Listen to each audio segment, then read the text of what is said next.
Konco ning pasar Rembang bareng emakku. Assalamualaikum, Cah. Aku iki asline wong Rembang. Rembang iku endi? Pesisir sebelah ulor jalur Pantura, Cah. Iki ape tuku jagung, iwak gereh, karo sayuran nggo gawe sego jagung. Tidak akeh disyukuri, Cah. Alhamdulillah iso berbagi yo. Bar ngono iki aku lanjut tuku jagung garing. Jagunge jagung putih. Ning nggone mono apa ora, Cah? Jagung putih. Jagung putih daerahku iki termasuk yo larang, sekilo regane 9.000, Cah. Iki penampakan jagunge kaya ngene iki lho. Bariku tuku janganan terong. Kresek ngene regane 5.000, murah ora? Ngono tuku sayuran liyane iki ape tuku jagung. Lungaku wis awan dadine iki bakule sayurane wis akeh padha sing entek. Lanjut ta iki aku ape tuku tahu. Karo dawet cao soale anakku njaluk es campur. Bar tuku tahu lanjut tuku telo Jawa 2 kilo 15.000.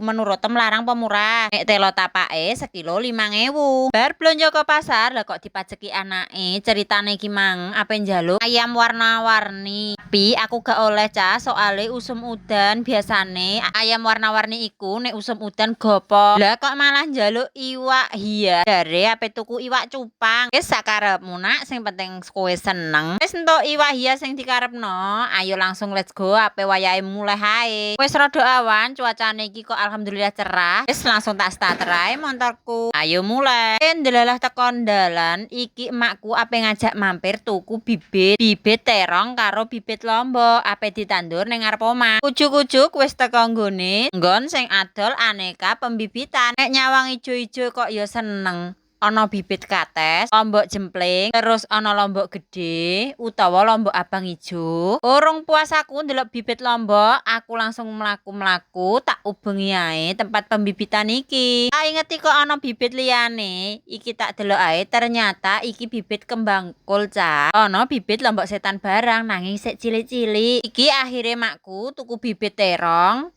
karo bibit lombok. Milih campur-campur oleh, Cah, ape tuku piro? Iki emakku ape tuku 10.000. Karepku iki ape njaluk imbo bibit lombok setan, lah kok malah bibite sik mok cilik-cilik. Wis bar oleh tuku bibit, wis bar bayar, iki wayahe mulai ning pasar karo makku. Awale sak tujuan dadi pirang-pirang tujuan, Cah. Ayo mulai, Cah.